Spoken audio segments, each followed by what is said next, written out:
Diversité d'idées, diversité de communautés, diversité d'opinions, diversité de religions, diversité de pratiques, diversité de politiques. Mesdames, messieurs, il y a tellement de diversité.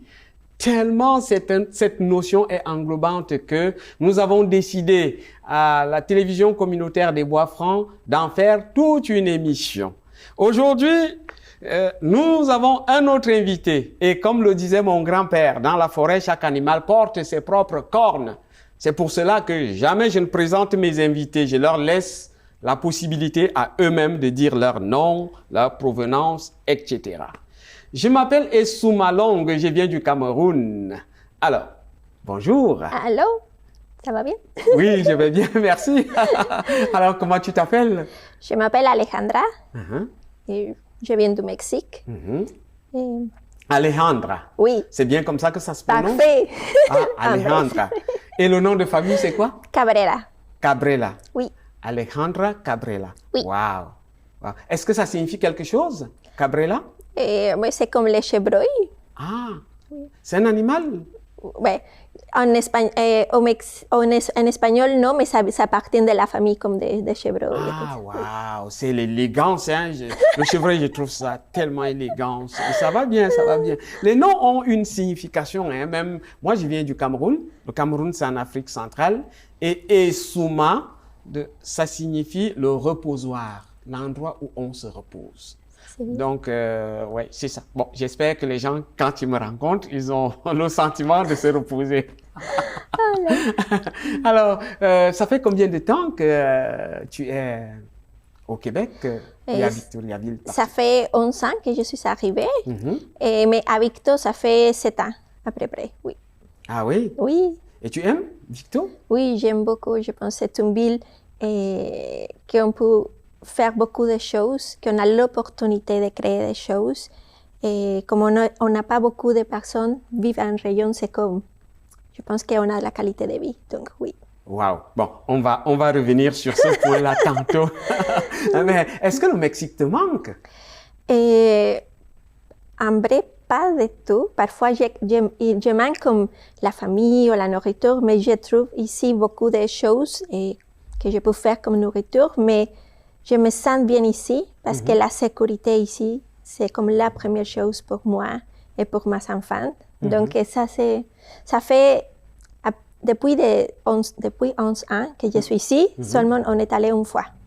Wow. Et moi, non, je préfère que la famille vienne d'aller là-bas. OK. Alors, nous en profitons pour faire un gros coucou à tes enfants qui certainement vont écouter cette émission. Qu'est-ce qu'on mange au Mexique? On a beaucoup de choses. Notre nourriture, c'est comme patrimoine, je ne sais pas comment ça dit ça en français, comme patrimoine historique. Et on a tacos, mais parfois on a la confusion parce que quand on mange des tacos ici, c'est avec une tortilla dure. Non, ça c'est pas des tacos. Les tacos c'est avec la tortilla mais pas dure. Okay. Et on a comme avec beaucoup de bœuf, mais le Mexique c'est pas seulement ça. On a comme des chiles, comme des piments, qui s'appellent chiles en nogada, que ça vient avec la granade, avec la noix, de la viande, tout ça. On a beaucoup de soupes. Pozole, on a... c'est difficile de parler en français, c'est quoi? Mais c'est pas grave, j'imagine déjà. Ça me fait saliver, ça donne envie de manger hein, déjà. Mais vous mangez beaucoup de viande, est-ce que vous mangez aussi épicé? Parce que vous avez parlé de piment tantôt. Oui, on aime beaucoup l'épicé. Moi, j'aime beaucoup. Ici, il y a beaucoup de sauces comme avec les chilets comme fort, pas fort, les verts, les rouges. Les petits, les grands, c'est comme, j'aime beaucoup la sauce. Normalement, au Mexique, s'il n'y a pas de sauce, ça ne fonctionne pas. Okay. Et on mange, c'est piquant, mais on est comme, on veut de plus, C'est bizarre. Non, ça veut dire que... Mais j'ai lu quelque part que le piment, ça a beaucoup de vertus, hein, que ça fait du bien à l'organisme aussi. Bon, en fait, je ne sais pas, mais j'ai quand même lu ça, parce qu'il y a beaucoup de choses qui rentrent dans Internet maintenant, hein, Oui. des choses vraies, des choses pas vraies. Donc, c'est ça. Donc, tortillo, c'est comme ça que vous avez appelé? Oui, Ah, waouh, j'aimerais goûter à ça, hein. je vais te donner. Alors, en dehors de la nourriture, est-ce qu'au Mexique, d'un point de vue culturel, la danse, la musique, c'est quoi les musiques, c'est quoi les danses traditionnelles de là-bas? Et dans chaque État, on a comme différentes danses. Chacun a son propre vêtement. Ouais. Et aussi, dans l'État, il y a comme sub-État, comme municipalité, ok, tout ça. oui, oui. Et donc, aussi, ils sont parfois les vêtements. Et la musique, on a comme les mariachis. Les mariachis? Oui. OK. On a comme... Mais on aime beaucoup danser, donc Ok. la salsa, la cumbia, mais ils ne sont pas de là-bas, mais on la danse. On danse beaucoup. OK. Et parfois, à l'école, ils nous enseignent la danse folklorique, que c'est typique du Mexique. Ok. Mais on ne la danse pas comme dans la fête et tout ça, normalement, non. OK. Est-ce que la salsa, c'est la danse la plus populaire au Mexique? Ça dépend de quelle partie du Mexique tu viens. Parfois, le nord, il y a plus de musique comme norteñas, comme plus, ça s'appelle comme norteñas, comme différentes. Et dans le sud, c'est comme plus, je ne sais pas, je ne viens pas du sud, mais c'est comme autre type de musique. Oui, donc c'est différent du nord. Le nord est différent du sud. Ah, super, mais non! Les téléspectateurs ont suivi, hein, ils ont compris très bien ce que tu veux dire. C'est que, en termes de musique, de rythme, le nord est complètement différent du sud. Ça, c'est ce que j'ai Ça compris. pourrait être différent, oui, Ouais. et au milieu aussi c'est différent. Mais la chose, je pense que c'est comme toi, quand on écoute la musique, on commence comme... les corps commencent à bouger. Ah oui. C'est comme... C'est la Est-ce que vous musique. utilisez beaucoup les tambours? Je pense que ça dépend aussi de la partie que tu es au Mexique. Ah. Mais quand on écoute la musique, c'est comme... Ouais. On commence à... On a envie de danser. Oui. Est-ce que toi, tu sais danser beaucoup? Ben, j'aime beaucoup danser, aimes mais danser? je ne sais pas si je... Si tu sais danser. Oui. Mais quand je te vois bouger, là, je sens que tu sais danser. Bravo. Alors, au Mexique, est-ce qu'il y a des peuples autochtones? Et oui, on a beaucoup de communautés. Communauté, oui. Tout à fait, j'ai une amie qu'elle vient d'une communauté. Je trouve que c'est enrichissant. Enrichissant? Oui, c'est ça. OK. Parce qu'on ne perd pas la culture. Ah, On est- wow. c'est- Wow. Et ces peuples autochtones sont où? Au nord ou bien au sud? Et au sud, Au sud Oui. du Mexique. oui. Mais je pense qu'on a presque... Une partie aussi au nord. Oui. OK. Le Mexique, est-ce que vous avez les plages? On a beaucoup de plages. Je pense qu'on a l'Atlantique et le Pacifique. Et donc, on a comme la mer, c'est comme ça pourrait être comme plus foncé, mais dans l'autre côté, c'est bleu et c'est joli. C'est vraiment, on a comme les deux côtés comme pour voir et la couleur de mer. Oui, la couleur de Même l'eau. la sable, Ouais. c'est différent. Mais partout au Mexique, je pense que c'est vraiment joli, les plages. Ah oui? Oui. Est-ce qu'il y a beaucoup de crabes là-bas, le crabe? Tu Oui. connais le crabe? Oui. Ouais. Oui, on en a. Je suis allée comme dans les deux parties et j'ai vu des crabes. Les crabes. Oui. On les arrête, est-ce qu'on mange aussi dans les restaurants les crabes? On les mange. Mais je ne les touche pas, mais je les mange, mais je ne les touche pas. Tu ne les touches pas dans l'eau? À chaque fois qu'ils vont te mordre. Alejandra, ça c'est bien. Ça c'est très bien. Alors, si quelqu'un quitte le Québec pour aller visiter le Mexique, qu'est-ce que tu lui conseilles de voir? Il doit s'attendre à quoi, la personne? Je poserai la question qu'est-ce qu'elle vous préférez, parce qu'on a comme les différents choix, comme plus culturels ou plus relax, comme les plages. Je trouve qu'aller dans une partie de Mexique que c'est culturel, qui c'est pas comme... Parce que parfois, Cancun et tout ça, c'est très très vendu. Donc, c'est comme des États-Unis avec beaucoup de lumière et beaucoup de choses. C'est joli. Mais si tu aimerais connaître la vraie culture, ça serait comme aller plus comme à l'intérieur. Aller en vrai, dans tout Mexique, on a beaucoup de choses. J'aime plus comme la partie du centre, comme Guadalajara, Querétaro, San Luis Potosí. On a des édifices vraiment anciens. Très jolis, vraiment. Et on a beaucoup nourriture aussi. Et beaucoup de choses à découvrir. Est-ce qu'il y a la forêt? Est-ce que vous avez la forêt au Mexique? Oui, on a la forêt, mais je n'ai jamais allé comme très loin à la forêt parce que parfois, je pourrais penser que c'est comme pas sécuritaire. Ah oui? Je ne suis pas sûre, OK? Au San Luis Potosí, on a la forêt et tout ça. Je n'irai pas par là. Ou dans Chiapas, on a que c'est collé à Guatemala, Belize, toutes ces parties-là. Oui. Justement, les pays limitrophes du Mexique, je sais qu'il y a les États-Unis, il y a le Guatemala. Oui, et Belize. Il y a encore 2 pays, hein? Belize et Guatemala. OK, d'accord. Wow. Et c'est quoi les langues qu'on parle au Mexique? Espagnol, c'est la langue officielle, mais on a beaucoup de dialectes aussi parce que ça vient de différentes régions. Oui. Mais oui, surtout les peuples autochtones, comme toutes les communautés indigènes. Je ne sais pas si c'est comme ça. Oui, ça se dit comme ça, oui. OK. Bravo. C'est des mots que j'utilise presque jamais. Ah oui? Oui. Indigène? En français. Oui, c'est parce que c'est rare. C'est rare. Ce ne sont pas des mots qui viennent régulièrement dans les conversations. Hein. En français, non. En espagnol, oui, mais en français, c'est... Alors, toi, Alejandra, toi, tu viens de quelle communauté? Est-ce que tu as une langue, un autre dialecte en dehors de l'espagnol? Non. Non? Non. Tu n'as même pas appris une autre langue? Non. Je suis née à la ville de Mexico. Et ma famille, ils viennent de là. Donc, non. On parle seulement espagnol. Ah. Oui. Ah, ça c'est bien ça. L'espagnol est l'une des langues les plus parlées dans le monde. Hein. Ça se dit. Alors, au Mexique, je reste toujours dans la culture. Hein. Oui, j'ai peur avec tes questions. C'est qui? Non. C'est comme l'examen général du Mexique. Cause entre nous. Non, je pose des questions que le public, les gens qui nous écoutent à la maison peuvent se demander. Tu vois, quelqu'un va se dire, si j'étais à la place de Monsieur Essouma, je poserais telle question à Alejandra. Vois-tu? C'est pour ça que je pose des questions. Mais parfois c'est comme, oui, c'est ça. Non, mais toi aussi tu peux me poser des questions, hein? Tu vois.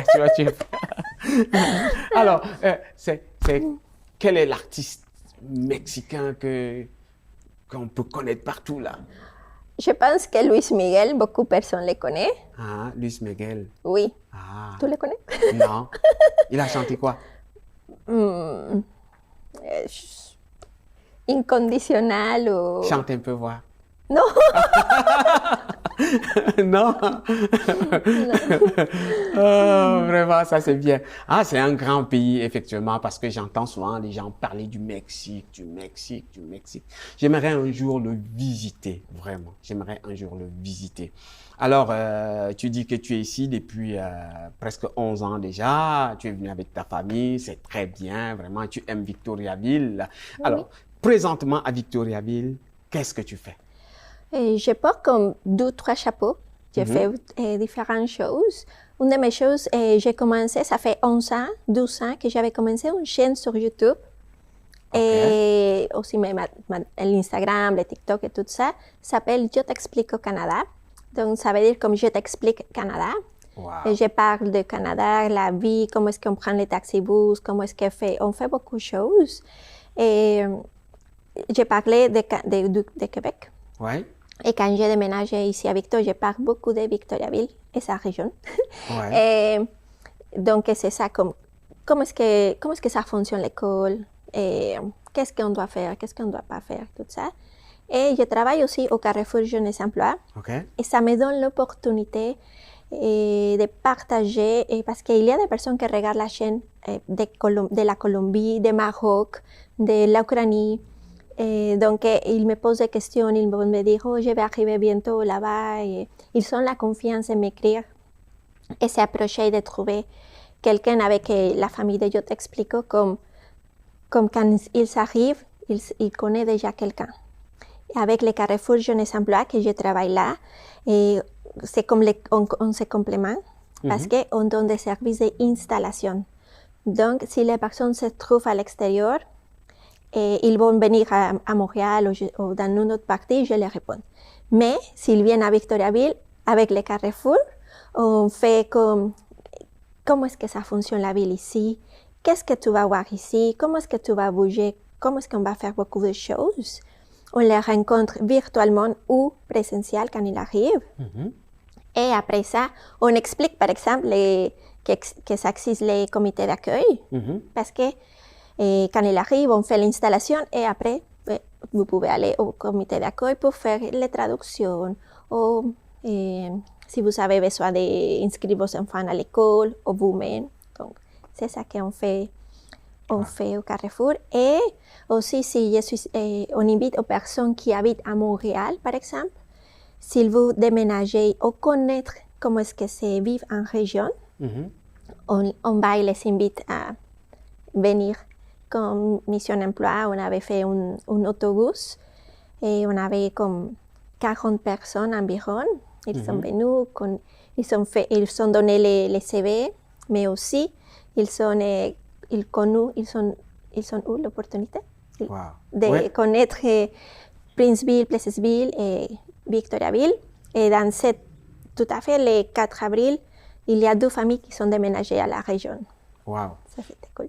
Les 4 familles qui ont déménagé, qui étaient motivées par vous, hein, finalement, vraiment. Quelques-unes, oui. Ouais, wow. Je suis assez impressionné par ce travail-là. C'est-à-dire, vous avez une chaîne YouTube qui présente Victoriaville et sa région, le Québec et le Canada dans sa globalité. Wow. Oui. Ça existe depuis combien de temps que vous faites ce travail-là? Ça fait 11 ans, 12 ans, presque. Wow. Ça veut dire que vous avez beaucoup d'abonnés dans votre chaîne? J'ai beaucoup d'abonnés, pas autant, mais parce que moi, j'aime beaucoup partager la réalité, la vie. Ouais. J'ai beaucoup de visualisations, mais j'aime beaucoup comme... J'ai jamais dit comme mensonge. Oui, de mensonges. Aux personnes, je suis comme... J'ai jamais dit, hey, viens ici au Canada, c'est très cool. Non. Viens ici, si tu viens ici, tu as le travail, comment est-ce que ça fonctionne. J'ai jamais comme dit des choses que ça pourrait faire. Tu n'exagères pas. Oui. Tu présentes la réalité de comment nous vivons ici, hein, la réalité. Ouais. Parce que j'aime beaucoup comment est-ce qu'on vit ici, mais j'aime pas que parfois, je sais qu'il y a des personnes qui arrivent. Ils disent, oh, mais je croyais que mon salaire, ça va être plus, parce qu'ils nous ont dit que c'était ça, mais en vrai, c'est pas ça, parce qu'on doit payer des taxes et blablabla. Ils sont comme tout dessous. Et donc, j'essaie d'être plus... plus vrai, plus comme... authentique dans ce que tu dis, les choses telles qu'elles se présentent. Oui, c'est ça. Wow. Et dans ton autre emploi, qui est le Carrefour Emploi Jeunesse, c'est quoi ton rôle là-bas? C'est agent projet AI, et c'est attraction, intégration, enracinement, que c'est la même chose. C'est comme aller chercher les personnes qui habitent à l'extérieur de Victor, mais à Montréal, qui habitent à Montréal. Et s'ils veulent venir connaître la ville, on fait ça. Donc, on partage. C'est pour ça que ça vient alien. Comment se dit ça? Comme ça fonctionne très bien les deux. Parce que les personnes qui ya connaissent, Yo Te Explico, et aussi avec les Carrefour, on essaie comme de, si tu veux venir, on te donne l'opportunité. Mais aussi, on a beaucoup de personnes qui viennent on a de Cameroun, on a de Philippines, on a de France. Donc, on a beaucoup de personnes qui aussi viennent et aiment chercher, savoir qu'est-ce que c'est habiter en région. Wow! Alors, vraiment, les autorités de Montréal, si elles apprennent ça, elles ne vont pas beaucoup vous aimer parce que vous êtes en train de prendre les clients pour amener en région. Mais c'est très bien, vous faites vraiment, vraiment du beau travail. Alors, félicitations. Alors, nous, le Comité d'accueil international des Bois-Francs, je sais que vous connaissez l'organisme, je travaille aussi là-bas. Moi aussi, j'ai un poste de responsabilité vis-à-vis des jeunes. C'est-à-dire que les nouveaux arrivants, nous les accompagnons dans leur processus d'intégration sociale. Et c'est vraiment une tâche qui est très intéressante, très importante et qu'on collabore avec vous. Hein. Oui, ça, c'est bien. Ouais. Je trouve ça vraiment intéressant parce qu'on fait installation, désolé, installation et après vous faites l'intégration. Donc ça se complémente parfaitement. Donc ils sachent qu'ils ont des ressources et des activités pour faire comme dans la région et pour ne pas se sentir isolés. Oui. Alors, j'avais une question que je voulais toujours poser à quelqu'un qui travaille au Carrefour Emploi Jeunesse, c'est que est-ce que les nouveaux arrivants, les jeunes nouveaux arrivants qui ont des problèmes particuliers, ils ont quand même certaines facilités là-bas? Oui, au Carrefour Jeunesse Emploi, on a comme différentes choses qu'on fait.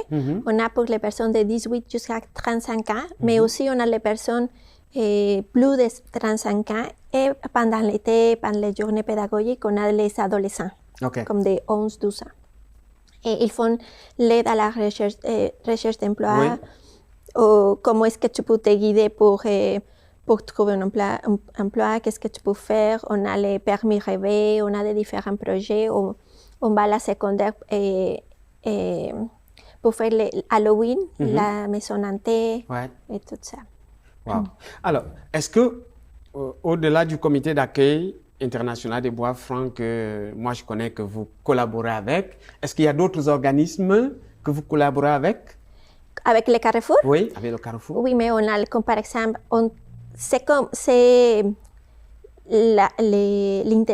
l'immigration, on la travaille avec différents organismes. C'est comme avec différents organismes qui ont fait ça. Grâce à eux, on a comme des partenaires et tout ça. Et on a la CDBR, on a la MRC d'Arthabasca, on a comme le MIFI. Donc, on travaille comme... Ça dépend des projets parce que dans moi, dans mon projet, on a comme différentes choses qu'on doit faire. C'est des différents organismes qui ont travaillé ensemble.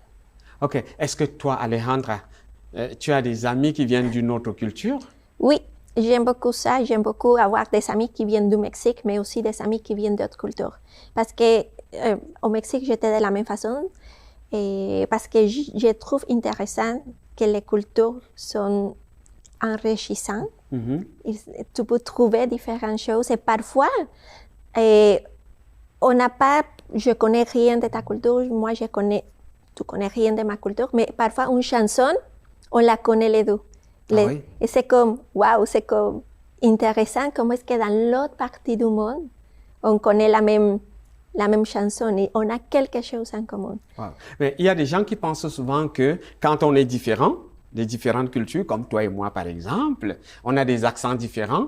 Moi j'ai un accent totalement différent du tien. Et les gens vont dire qu'on doit se battre, qu'on doit se chicaner parce qu'on a des accents différents. Moi, non. Moi, non, ça vient comme de la même question que tu m'avais posée avant. Moi, je ne trouve pas ça cool. Moi, je trouve que l'accent, c'est ta personnalité. C'est partie de toi et c'est une chose spéciale qu'on doit respecter à la personne et c'est enrichissant. Et c'est comme, oui, j'ai mon accent en espagnol, mais oui, on pourrait avoir des personnes qui se moquent de nous ou de moi, je ne sais pas. Mais parfois c'est dur, mais je trouve que c'est joli et c'est intéressant qu'on peut parler plusieurs langues et qu'on peut s'intégrer, même si on n'a pas les bonnes la bonne parole, oui, le bon accent. Mais avoir ça, moi, je trouve cool, je trouve enrichissant et je trouve qu'une personne qui apprend une autre langue, c'est surtout quand on a quelques années, et c'est admirable parce qu'apprendre une autre langue quand on s'adapte à autre culture, on s'intègre, c'est admirable parce que c'est dur. Est-ce que tu as des amis africains? J'ai un ami, mais il vient de la France, mais son papa vient du Congo. Et toi, tu viens de Cameroun. Et de Maroc aussi. Oui. Bon. Est-ce que tu manges les nourritures, les plats qui viennent de ces régions-là? j'aimerais y essayer à la fête de la diversité culturelle. Ouais. Oui. OK. Moi, je vais faire un plat pour toi. Cool. Je vais t'inviter. Et Cool. je vais bien l'épicer. Ça sera bon. Parce que moi, en vrai, j'aime beaucoup essayer de nourriture de différentes parties du monde. Ouais. Parfois, on l'aime pas, on l'aime beaucoup, mais si on jamais essaye, on ne sait pas. Ouais. Donc, moi, j'aime beaucoup essayer comme les nourritures de différentes. Et parfois, quand je connais un plat que j'aime beaucoup, je dis, je vais le préparer chez moi. Alors, dans cette magnifique ville qu'on appelle Victoriaville, si vous étiez le maire, c'est-à-dire la personne qui décide de la politique de développement de Victoriaville, qu'est-ce qu'on devrait améliorer? Aïe, aïe, aïe. Et je pense que les transports en commun, c'est une des choses qu'on devrait comme améliorer, surtout pour les personnes qui viennent d'arriver et qui n'ont pas une voiture. Ouais. Et ça serait quelque chose qui aiderait beaucoup. Exactement, vous avez bien dit. Je sais qu'on a comme déjà comme des programmes qu'on essaye et tout ça, mais ça serait comme qu'on essaye de les rester là-bas, que ça fonctionne et ça serait facile.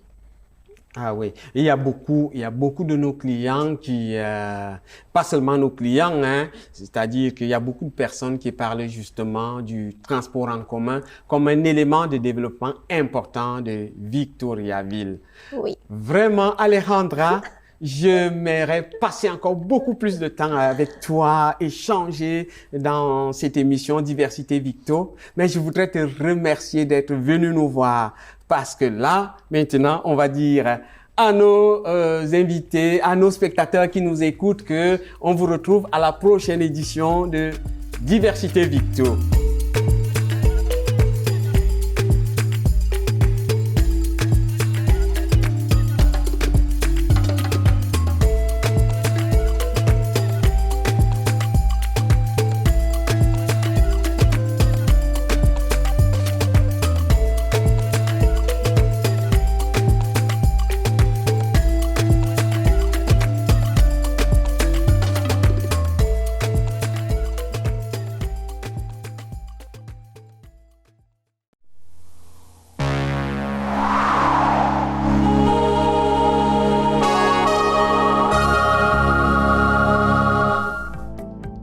Les télévisions communautaires autonomes du Québec, ce sont les télévisions les plus importantes parce qu'elles sont proches de la communauté.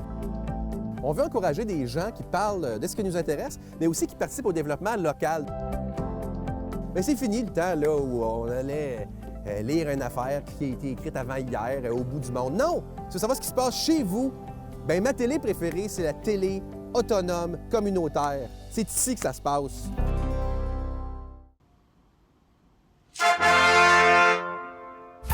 Mardi soir, 19h. Plus de 1500 $ à gagner. Télébingo, rien d'autre.